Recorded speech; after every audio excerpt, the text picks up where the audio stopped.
بسم اللہ الرحمن الرحیم۔ میری عزیز بہنوں، بیٹیوں اور بھائیوں، ہم اصلاحی بیان جو ہے وہ شروع کر رہے ہیں۔ آج میں ایک روایت آپ کے سامنے اس کا ترجمہ پیش کرتا ہوں۔ دلوں میں جوڑ پیدا کرنے کے لیے نبی اکرم سرور دو عالم صلی اللہ علیہ وسلم نے 7 سنہرے اصول بیان فرمائے ہیں، اور یہ روایت بخاری شریف میں بھی ہے، مسلم بھی ہے۔ اب ترجمہ ملاحظہ کر لیجئے کہ رسول اللہ صلی اللہ علیہ وسلم نے فرمایا، تم اپنے آپ کو بدگمانی سے بچاؤ، کیونکہ بدگمانی سب سے زیادہ جھوٹی بات ہے، اور نہ کسی کا راز جاننے کی کوشش کرو، اور نہ کسی کی ٹوہ میں رہو، اور نہ قیمت بڑھانے کے لیے بولی دو، نہ آپس میں حسد کرو، نہ ایک دوسرے سے بغض رکھو، اور نہ ایک دوسرے سے قطع تعلقی کرو، اور تم بھائی بھائی بن کر اللہ کے بندے بن جاؤ۔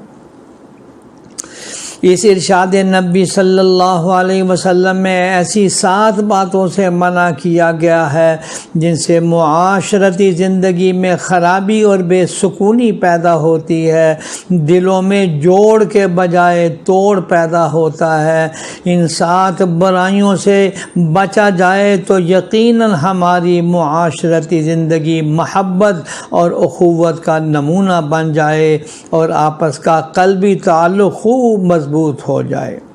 ان میں سے پہلی بات جس سے رسول اکرم صلی اللہ علیہ وسلم نے فرمایا وہ یہ ہے کہ تم اپنے آپ کو بدگمانی سے بچاؤ، کیونکہ یہ سب سے زیادہ جھوٹی بات ہے۔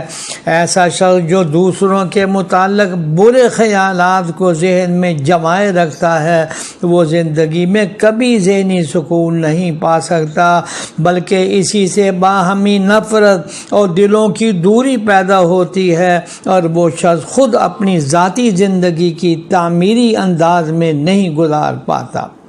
رسول اکرم صلی اللہ علیہ وسلم نے دوسرا اس بات سے روکا کہ تم کسی کے راز کی تلاش میں نہ رہو، کسی کی باتوں کی ٹوہ میں نہ رہو۔ معاشرے میں بعض لوگوں کی یہ عادت بن جاتی ہے کہ وہ دوسروں کے عیبوں کی تلاش میں رہتے ہیں، نتیجتاً انہیں اپنے عیب نظر نہیں آتے، وہ اپنی اصلاح نہیں کر پاتے، خود تو برے ہوئے لیکن دوسروں کے عیبوں پر نظر رکھنے کی وجہ سے خود بھی دوسروں کی نگاہوں میں گر گئے۔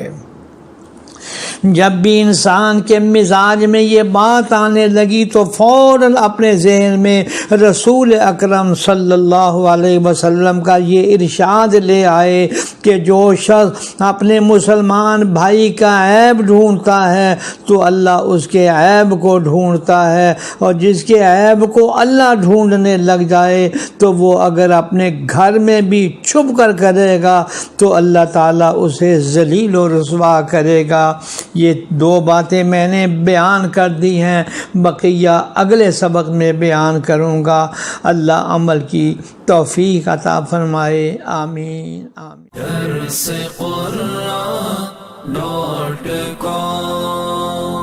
www.darsequran.com